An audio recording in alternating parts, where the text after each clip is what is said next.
Hello friends, welcome to our channel. ഇന്ന് നമ്മൾ discuss ചെയ്യാൻ പോകുന്നത് പ്രോഗ്രാമിംഗ് പാരഡിഗം സബ്ജക്റ്റിലെ മൊഡ്യൂൾ 6ൽ വരുന്ന ടോപ്പിക് ആണ് threads, implementation of threads, creation of thread. Okay, അപ്പോൾ നമുക്ക് സ്റ്റാർട്ട് ചെയ്യാം. അപ്പോൾ അതിന് മുന്നായിട്ട് ആദ്യമായിട്ടാണ് ചാനൽ കാണുന്നതെങ്കിൽ നിങ്ങൾക്ക് ഇഷ്ടപ്പെടുകയാണെങ്കിൽ ചാനൽ സബ്സ്ക്രൈബ് ചെയ്യുക, ലൈക്ക് ചെയ്യുക, ഷെയർ ചെയ്യുക. ഓക്കെ, ഫസ്റ്റ് നോക്കേണ്ടത് എന്താണ് പ്രോസസ്സ്. നമുക്കറിയാവുന്ന കാര്യമാണ്, അതായത് ഒരു പ്രോഗ്രാമിന്റെ ഇൻസ്റ്റൻസിനെയാണ് എന്ത് പറയുന്നത്, പ്രോസസ് എന്ന് പറയുന്നത് അല്ലേ. A process is an instance of a running program that is isolated from other process on the same machine. It has its own private section of the machine's memory. The process abstraction is a virtual computer. Okay, it makes the program feel like it has the entire machine to itself, like a fresh computer has been created with fresh memory just to run that program. Okay, അതുപോലെ തന്നെ ഒരു പ്രോസസ്സിന് മറ്റൊരു പ്രോസസ്സിന്റെ മെമ്മറിനെ എന്ത് ചെയ്യാൻ പറ്റില്ല, access ചെയ്യാനായിട്ട് പറ്റില്ല. A process can't access another process memory or objects at all. Okay, ഇതാണ് എന്താണ് പ്രോസസ് എന്നുള്ള ബേസിക് ആയുള്ള കാര്യങ്ങൾ. ഓക്കെ, ഇത് നോക്കേണ്ടത് ത്രെഡ്. അറിയാവുന്ന കാര്യമാണ് അല്ലേ. എന്താണ് ത്രെഡ്സ് എന്ന് പറഞ്ഞാൽ, അതായത് പാർട്സ് ഓഫ് എ പ്രോസസ് ആണ് ത്രെഡ്സ് എന്ന് പറയുന്നത്. അതായത് ഒരു ത്രെഡ് എന്ന് പറയുമ്പോൾ എന്താ, unit of execution within a process അല്ലേ. All threads are parts of a process. അപ്പോൾ എന്താവും, കമ്മ്യൂണിക്കേഷൻ എന്ന് പറയുന്നത് കുറച്ചും കൂടെ ഈസിയർ ആവും, സിമിലർ ആവും അല്ലേ. ഇനി ഒരു പ്രോസസ്സിന്റെ കേസ് എടുക്കുമ്പോൾ അതെന്ന് പറയുന്നത് ലൈറ്റ് വെയിറ്റ് ആണോ, അല്ല. പക്ഷെ ത്രെഡ് എന്ന് പറയുന്നത് ലൈറ്റ് വെയിറ്റ് ആണ്. ഓക്കെ, അപ്പോൾ നമ്മൾ ഓപ്പറേറ്റിംഗ് സിസ്റ്റത്തിൽ പഠിച്ചിട്ടുള്ള കാര്യമാണ്, അതായത് ഒരു ത്രെഡും പ്രോസസ്സ് തമ്മിലുള്ള ഒരു കമ്പാരിസൺ അല്ലേ, പഠിച്ചിട്ടുള്ള കാര്യമാണ്. അതായത് ഒരു പ്രോസസ്സ് ക്രിയേറ്റ് ചെയ്യാനായിട്ട് കുറേ ടൈം എടുക്കും, പക്ഷെ ത്രെഡ് എന്ന് പറയുമ്പോൾ ക്രിയേറ്റ് ചെയ്യാനായിട്ട് അധികം ടൈം എടുക്കുന്നില്ല അല്ലേ. അതുപോലെ തന്നെ ഒരു പ്രോസസ്സ് ടെർമിനേറ്റ് ചെയ്യാനായിട്ട് കുറേ സമയം എടുക്കുന്നുണ്ട്, പക്ഷെ ത്രെഡ് ആണെങ്കിൽ ടെർമിനേറ്റ് ചെയ്യാനായിട്ട് ലെസ് ടൈം മതി. അങ്ങനെയുള്ള കമ്പാരിസൺ നമ്മൾ പഠിച്ചിട്ടുള്ള കാര്യമാണ്. അപ്പോൾ thread share all the memory in the process. അപ്പോൾ നേരത്തെ കേസിൽ പറഞ്ഞിരുന്നു, അതായത് ഒരു പ്രോസസ് അബ്സ്ട്രാക്ഷൻ അല്ലേ, റെപ്രസെന്റ് എ വിർച്വൽ കമ്പ്യൂട്ടർ നമ്മൾ പറഞ്ഞിട്ടുണ്ടായിരുന്നു. അപ്പോൾ ത്രെഡിന്റെ കേസ് എടുക്കുമ്പോഴോ, thread abstraction represent a virtual processor.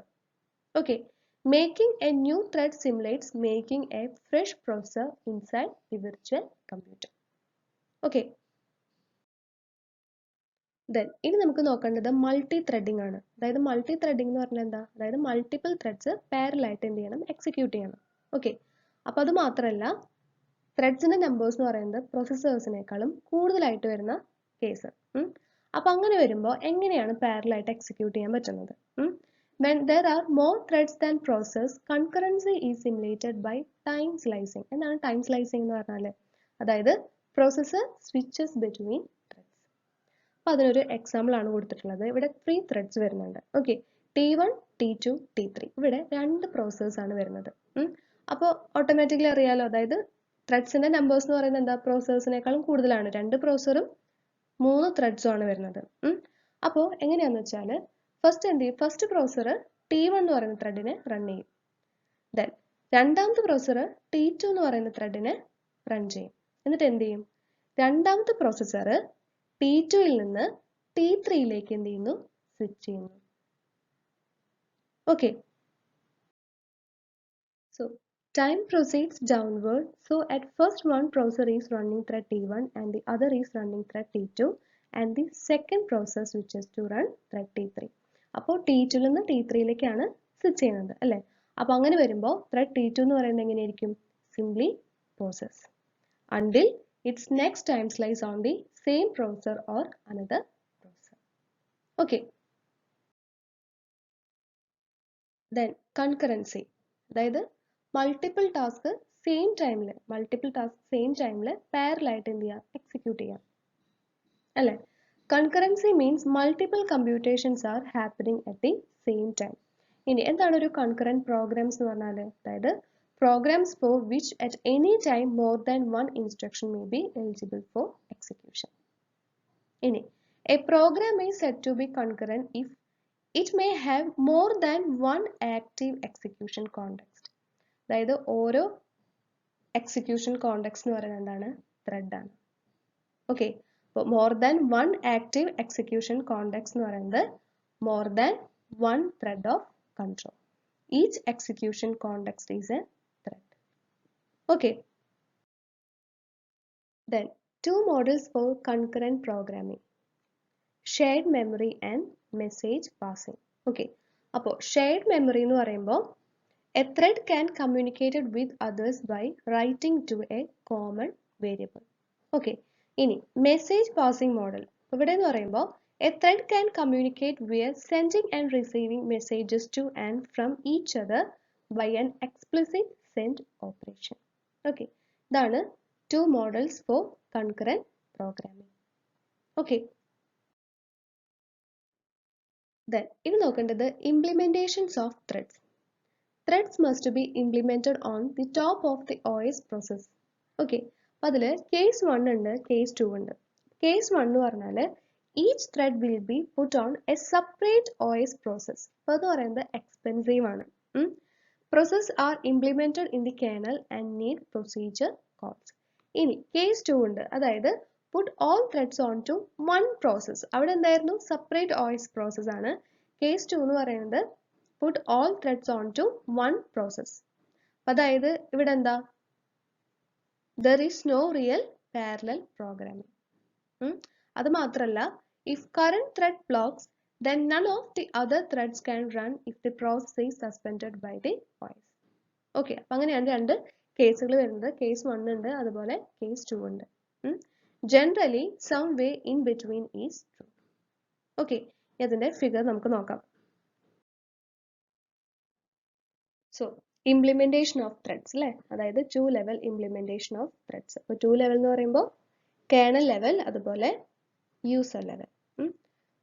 OS kernel, user space. ഇവിടെ പ്രോസസ് ഷെഡ്യൂളർ ഉണ്ട്, അതുപോലെ ത്രെഡ് ഷെഡ്യൂളർ ഉണ്ട്. അപ്പോൾ process scheduler implemented in the OS kernel അല്ലേ.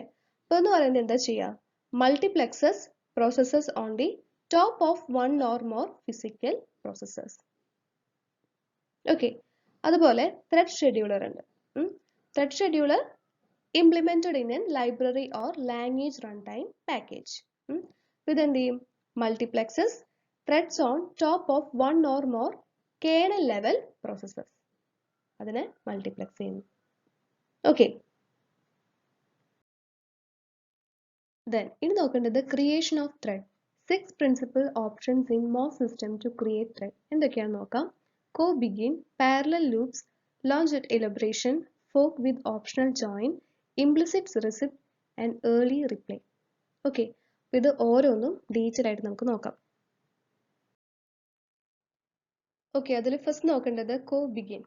Co-begin was the principal means of creating threads in Algol 68. Okay, ഇവിടെ എന്ന് പറയുമ്പോൾ this allows a set of operations to be performed at the same time. ഇതിൽ co-begin then end. Okay, ഇവിടെ സ്റ്റേറ്റ്മെന്റുകൾ കൊടുത്തിട്ടുണ്ട്.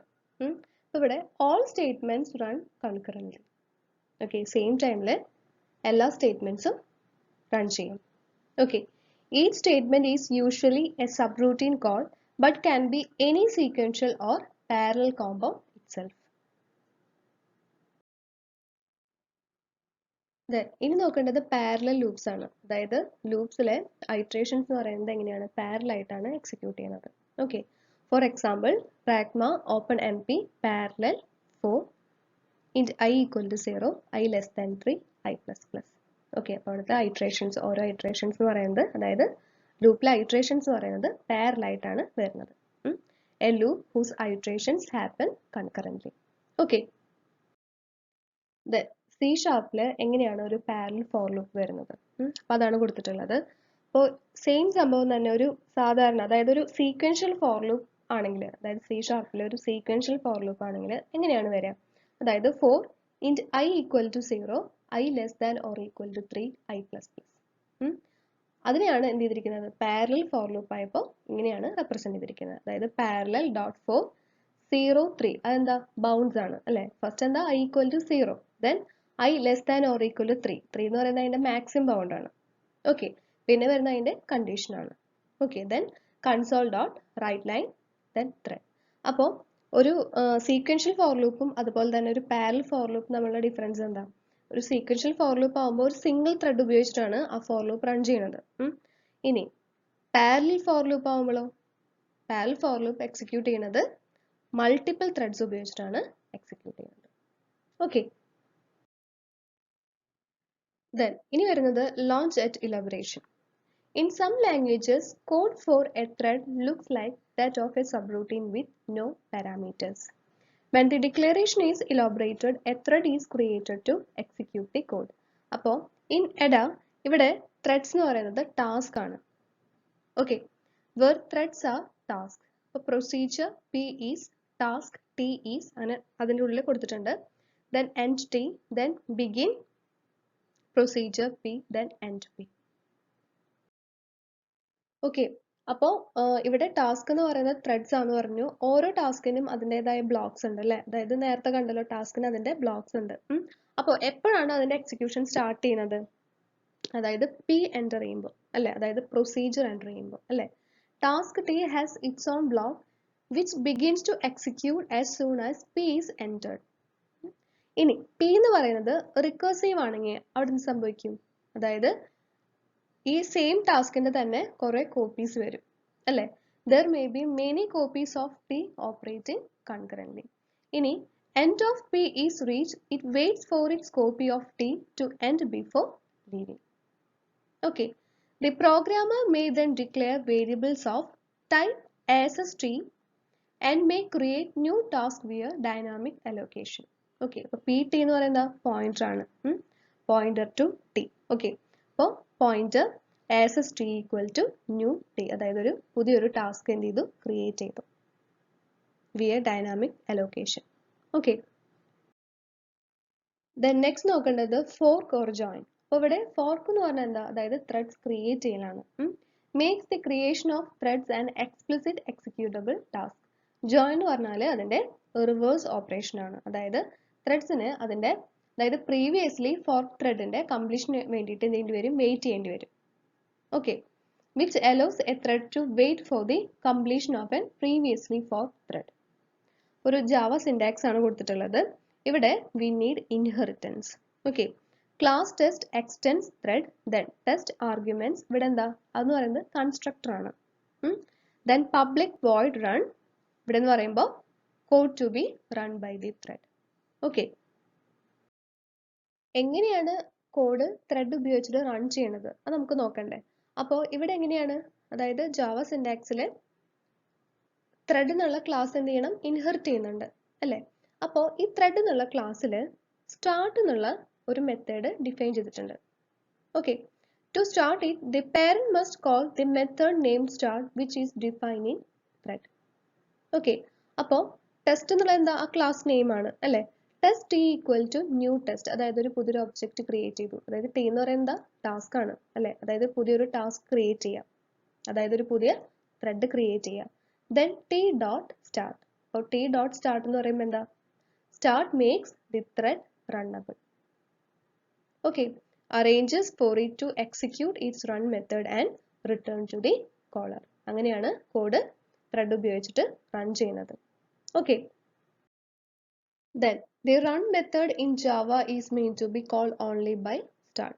അതുപോലെ തന്നെ there is also a join method using t.join. എന്തിനാണ് join ഓപ്പറേഷൻ അറിയാലോ? അതായത് wait for completion അല്ലേ? ഇനി മോഡ്ലയിലാണെങ്കിൽ in Modula at any point of execution a new thread can be created and joined with the existing one. അതായത് t equal to fork of C then join t. ഇനി എഡയുടെ case എടുക്കുകയാണെങ്കിൽ EDA allows to define task types. അപ്പോൾ നേരത്തെ നമ്മൾ കണ്ടതാണ്, അതായത് ഒരു type as T വെച്ചിട്ട് ഒരു പുതിയൊരു ടാസ്ക് ക്രിയേറ്റ് ചെയ്യാം. അപ്പോൾ ഇവിടുത്തെ പുതിയൊരു ഓപ്പറേറ്റർ എന്ന് പറയുന്നത് ന്യൂ ഓപ്പറേറ്റർ എന്ന് പറയുന്നത് എന്താണ്? ഫോർക്ക് ആണ്. New operator is A fork. It create A new thread and start it executing. There is no explicit join operation in EDA. Okay, ഇനി C#ലാണെങ്കിൽ ഇപ്പോൾ ജാവയുടെ കേസ് എടുത്തപ്പോൾ അവിടെ എന്ത് വേണ്ടിയിരുന്നു? അതായത് ത്രെഡ് ക്ലാസ് ഇൻഹെറിറ്റ് ചെയ്യണമായിരുന്നു. പക്ഷേ C#ൽ ത്രെഡ് ക്ലാസ് ഇൻഹെറിറ്റ് ചെയ്യണ്ട. In C#, thread classes don't need to be inherit Instead, one can be created from an arbitrary thread start delegate. അപ്പോൾ അതെങ്ങനെയാണ് വരുന്നത് നമുക്ക് നോക്കാം. അപ്പോൾ ഇതില് ഫസ്റ്റ് എന്താ ക്ലാസ് ഒരു ക്ലാസ് നെയിം കൊടുത്തു. ഓക്കെ, ഇനി പബ്ലിക് ആ നെയിമിൽ എന്ത് ചെയ്തു ഇവിടെ എന്താ അതായത് ഒരു കൺസ്ട്രക്ടർ ക്രിയേറ്റ് ചെയ്തിരിക്കുകയാണ് അല്ലേ. അതിന്റെ പബ്ലിക് സെക്ഷനിൽ എന്താ ഒരു കൺസ്ട്രക്ടർ ക്രിയേറ്റ് ചെയ്തിരിക്കുകയാണ്. Then public void FOO. Then ഇവിടെയാണ് എന്ത് ചെയ്യുന്നത് അതായത് കോഡ് വരുന്നത് അല്ലേ. Code to be run by the thread. ഇനി ഈ ക്ലാസ് ഉണ്ടല്ലോ, ഈ ക്ലാസ് വെച്ചിട്ട് എന്ത് ചെയ്തു റെന്റ് ഒബ്ജക്റ്റ് എന്നുള്ളൊരു ഒബ്ജക്റ്റ് ക്രിയേറ്റ് ചെയ്തു. ആ ഒരു ക്ലാസ്സിന്റെ ഒരു ഒബ്ജക്റ്റ് ക്രിയേറ്റ് ചെയ്തു. ഇനി അടുത്തായിട്ട് എന്താ വരുന്നത് അതായത് ത്രെഡ് എന്നുള്ള ക്ലാസ്. ആ ക്ലാസ് ഇവിടെ ഇൻഹെറിറ്റ് ചെയ്യണ്ട. ഓക്കെ, ത്രെഡ് എന്നുള്ള ക്ലാസ് ഉപയോഗിച്ചിട്ട് അതിന്റെ ഒരു ഒബ്ജക്റ്റ് ക്രിയേറ്റ് ചെയ്തു. അതായത് ഒരു ത്രെഡ് ക്രിയേറ്റ് ചെയ്യാണ്. Okay, then thread run equal to new thread. Then new thread start run object dot FOO.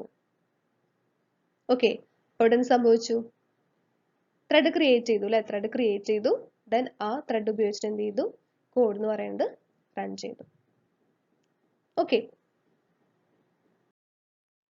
Then ഇനി വരുന്നത് implicit receipt. Newly created threads will run in the address space of the creator. അതായത് caller in one system and method in another system. അപ്പോൾ in RPC system, RPC അറിയാലോ അതായത് remote procedure call system. അപ്പോൾ ഇവിടെ വേറൊരു address സ്പേസിൽ നിന്ന് request വരികയാണ്. റിക്വസ്റ്റ് വരുമ്പോൾ അതിന് റെസ്പോൺസ് ആയിട്ട് എന്ത് ചെയ്യണം ത്രെഡ് ക്രിയേറ്റ് ചെയ്യണം. In RPC system need to create a new thread automatically in response to an incoming request from some other address space. ഇനി an existing thread execute a receive operation. ഇവിടെ server എന്താ ചെയ്യുക server ഒരു communication channel bind ചെയ്യുന്നു. A server can bind a communication channel to a local thread body or subroutine. Okay, അപ്പോൾ when a request comes in, the bind operation grants remote clients the ability to perform a fork within the server's address space. അപ്പോൾ അങ്ങനെ ചെയ്യുമ്പോൾ എന്ത് സംഭവിക്കുന്നത് അതായത് ഒരു fork create ചെയ്യാന്ന് പറയുമ്പോൾ പെർഫോം ചെയ്യാന്ന് പറയുമ്പോൾ എന്താ അതായത് പുതിയ ത്രെഡ് ക്രിയേറ്റ് ചെയ്യാണ് അല്ലേ. അതായത് ന്യൂ ത്രെഡ് എന്ത് ചെയ്യുന്നു ക്രിയേറ്റ് ചെയ്യുന്നു. ഓക്കെ, ദെൻ ഇനി വരുന്നത് ഏർലി റിപ്ലൈ. ഒരു സീക്വൻഷ്യൽ സബ് റൂട്ടീൻസ് ആണെങ്കിൽ എങ്ങനെയാണ് സിംഗിൾ ത്രെഡ്സ് ഉപയോഗിച്ചിട്ടാണ് എന്ത് ചെയ്യുന്നത് എക്സിക്യൂട്ട് ചെയ്യുന്നത് അല്ലേ. It save current context execute subroutines and return. Okay, if you have two threads രണ്ട് ത്രെഡ്സ് വരുമ്പോൾ one that execute caller another that executes the callee അല്ലേ. Call is done using fork join pair. Caller waits for callee to terminate. No rules that callee has to terminate to release the caller. Then the caller waits the callee to terminate before continuing execution that the callee has to terminate in order to release the caller. In languages like SR and Helms, callee can execute replay operation. It returns the result to caller without terminating. After early reply, both threads continue concurrently. Then implementations of threads. അപ്പോൾ ഇവിടെ കൊടുത്തിരിക്കുന്നത് lifetime of concurrent threads.